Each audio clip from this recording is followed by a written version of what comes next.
നേരത്തെ ആണല്ലോ, പഴയ പഠിപ്പിച്ചിട്ട് തന്നെ. എന്നിട്ട് മാർക്ക് വരുമ്പോൾ ടോപ്പ് അസിസ്റ്റിൽ ഉണ്ടാവാറുണ്ടല്ലോ ഇന്ദ്രസുകുമാരൻ. ഈ ബെഞ്ചിലാണ് ഞാനും മായിരുന്നത്. ഈ ഡെസ്കിന്റെ അടിയിൽ നീ മായ്ക്ക് ലവ് ലെറ്റർ വെച്ചത് ഓർക്കുന്നുണ്ടോ? ഓർമ്മയുണ്ട്. എന്തൊരു ദിവ്യ പ്രണയമായിരുന്നു. വലുതായ വീട്ടിൽ പറഞ്ഞ് കെട്ടും, 3 കുട്ടി.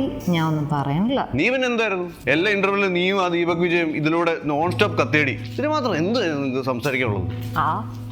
നിങ്ങൾ ബാസ്കറ്റ്ബോൾ കളിച്ചിട്ട് ഇവിടെ മാച്ചിനെ പറ്റി ഡിസ്കസ് ചെയ്യാറില്ലേ? അന്ന് ഞാൻ നിന്നെ എന്തോ ഒരു മായ നോക്കിയിട്ടുണ്ടെന്നറിയോ? എന്നെയോ?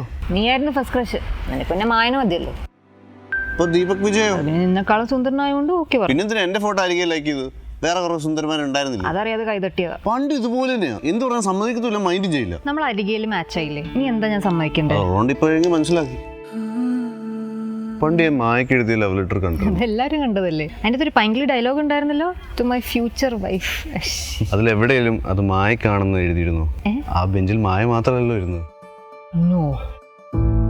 ചുമ്മാ പറയല്ലേ. അപ്പൊ നിങ്ങൾ എന്തിനാ അഫയർ ആയി നടന്നത്? അതിപ്പോ അത്രയ്ക്ക് ഒരു സുന്ദരി വന്നിട്ട് എനിക്കും ഇഷ്ടമാണെന്ന് പറയുമ്പോ ഞാൻ ഓർത്തു കിട്ടുന്ന എടുക്കാമെന്ന്.